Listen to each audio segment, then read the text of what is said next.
The Curse of Professor Zardonicus is a film that was made by, we'll say, a friend. It's an online acquaintance that was a subscriber and a fellow YouTuber, and we would talk here and there, and then he went off and, got his act together, I guess, and fucking filmed something, unlike us.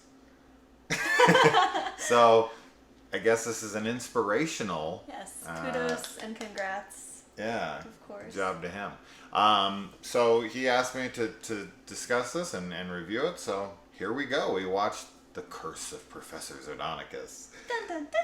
which is a mockumentary style, low budget film that he made for $3,500, and it is about a student who is required to do this assignment, a video assignment, and he decides to do it on this kid around his age who seems to think that there's something stalking the college grounds called Professor Zardonicus, obviously. And what starts out as a joke a bit, right? He kind of doesn't take it all that serious. It kind of devolves into something. And it plays more of that like psychological angle for sure throughout. And horror is very sparing here. This is much more of a comedy drama.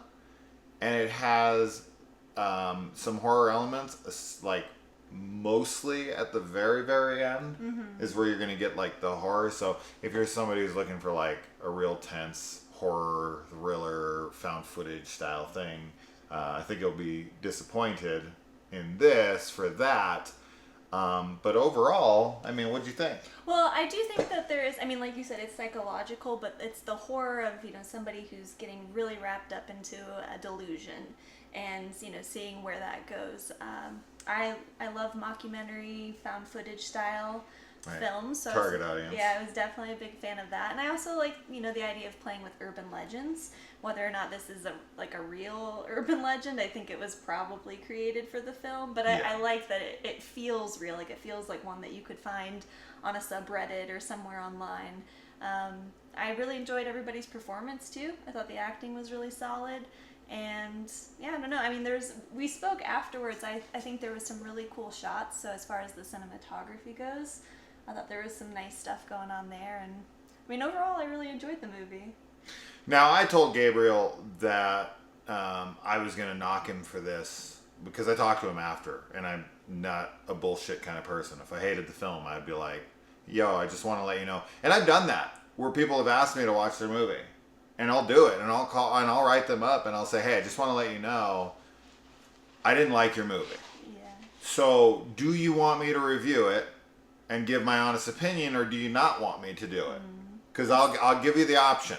Yeah, that's I'm nice. gonna give you the option. I can shit on your movie, and you can have some attention on it, right? No attention's bad attention kind of thing. Or do you want me, So with him, I was just like, hey, listen. I really didn't like your choice of this, like, focus that kind of kept going in and out throughout the film. And I talked to him about it a little bit, and he said it's the most panned thing about the film. Some people like it, some people don't. I definitely did not. I thought it was very distracting from the film. I know that it was purposely, because as I said, I talked to him about it. I know he said it was purposely done to add to the amateurness of it, but to me, it didn't need it at all. It already felt amateur because it's mockumentary, because it's just two characters, because of the low budget, because of all that stuff. And I thought that the film suffered from it, but not extremely. Like, I was still into it. And I did actually laugh a few times, like a good amount of times. I actually thought scenes were pretty funny and genuine. There were moments with characters, one in particular that takes place in a kitchen between the three main characters. There's the two guys and then the guy's girlfriend. And this is more maybe a bias thing we talked about, where I'm more like, that's not how I would handle the situation. But that does not mean that that's not how that person or that character would handle that situation. So there is just that kind of part of me that's like, okay, come on, dude. Sure. Do something Yeah. about it, So there were a couple moments like that. And of course, this is a very, very low budgeted film. Mm-hmm. That said, I was going to say, like, it's limited in what it's allowed to show and to do and all of this. But with the story that Gabe went to tell, and it's possible that this is the story he wanted to tell because of the budget he had, right? Sure, So, like, yeah. he used his limitations to his advantage by writing the story in a way where he only had to do something at the very, very end, which was not much, but was still effective. Yeah, it definitely was effective. Yeah. I also forgot to mention that we both, when we were watching this, were reminded of the Creep movies. Creep pretty and heavily. Butterfly Kisses. Yeah. And I told Gabe that, and he said a heavy influence on this was Creep. Yeah. But that he'd never even heard of Butterfly Kisses. And when I told him about Butterfly Kisses and what it was, he was like, holy shit, I gotta check that out. Yeah. Because it has a lot of similar themes going on within it. Mm-hmm. Yeah, and I mean, I think that's a major compliment because I really enjoy the Creep movies, and then Butterfly Kisses was one that you showed me that I also really enjoyed. So I like that it has that feel. Yeah. And it definitely has an authentic feel to it, sure. as far as like a kid making his own little school project kind of thing. So I think he nailed that. But yeah, I mean, I don't really have any huge gripes with the film outside of the focus. And like I said, with the limitations of the budget, while I think was the intended choice of the script because of the limiting of the budget, I also think from the story that was told here that not showing anything is the point. And when it does, that's also the point.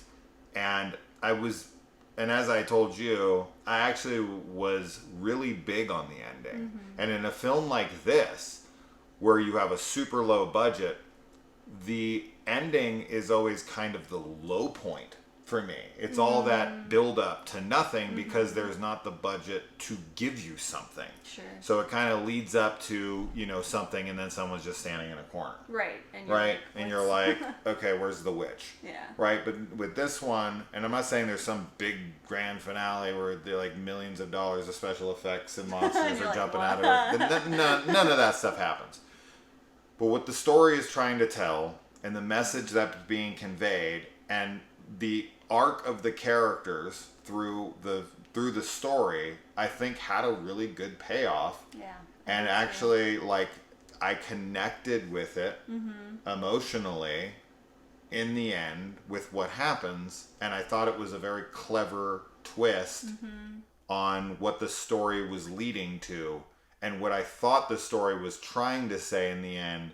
But then there's a last minute discussion that like elevates what it was actually going for and what the story is, without being heavy-handed or like including too much like exposition or whatnot. Yeah. So yeah, I thought the ending was handled very well and serviced the entire story well. So as a complete story, I think it accomplished its goal.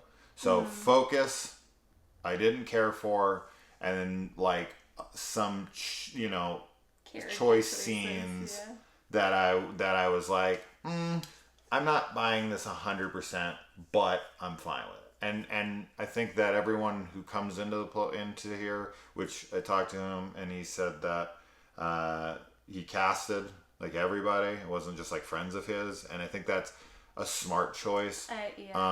Because as anybody in independent film will tell you, your friends can't act. Yes. Right? So don't have them act in your film. Like, the acting in this is good. His girlfriend is good. And everybody else in the film who has like a 10-second, 2-minute part is good. Yes. Now, those performances, I think, vary a little bit, but not wildly. No. Where like one person's great and then the other person's horrendous. No. I think some people are like a little below average and some people are a little above average, but everything kind of stays really consistent throughout. I think so too. And I was going to say, I didn't realize that it wasn't just his friends, because when we watched it, I was like, oh, okay, so these are like people that he knows, which is cool that he actually went and did casting for it. Yeah. Because when you have like low budget films, if you don't have like a bunch of money to put towards effects or anything, the writing and the acting go so far. So, oh my God. And then also the scene, like the shot selection was really well done. So all of those three things combined, I think, you know, like we've been saying, it just makes it an effective film. Yeah. You know, so yeah. Yeah. So it will be on sale on Vudu today to buy for $6.99. Pretty sure that's accurate. He told me, and I'm almost positive that's accurate. It's available for rent on Amazon for $3.99, and I don't know what else with that. You can check Just Watch, get the Just Watch app if you want to know where things are streaming. I always try to tell people about that app. It's been really good lately. It used to fuck up all the time, but I haven't had a fuck up on there in a long time. So like if it says it's on there, it's on there, and that's the price. So good on Just Watch. Download that app and check out this movie. I mean, I've said it on the channel a million times. Support indie horror. This is because I think Gabe has talent, and I would really like to see what he can do with a budget. Now, that's not to say that he'll do anything with a budget, because some people are more creative with less, right? Mm-hmm. I'm not saying he is or isn't that person, but I've definitely seen people who are really good on a low budget. Sure. Then they're gifted a bunch of money, and then their brains just kind of get away with them. Yeah. Like they don't know what to do with it, and they overextend themselves, and they just bite off more than they can chew. Sure.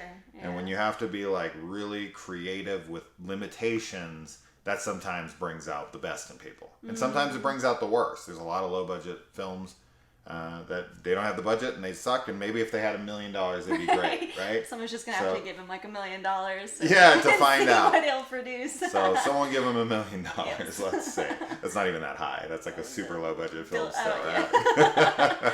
But good job, and thanks for the inspiration. I probably won't do anything with it. No, we are gonna do something with it. All right, we'll see. We'll see. All right. Bye.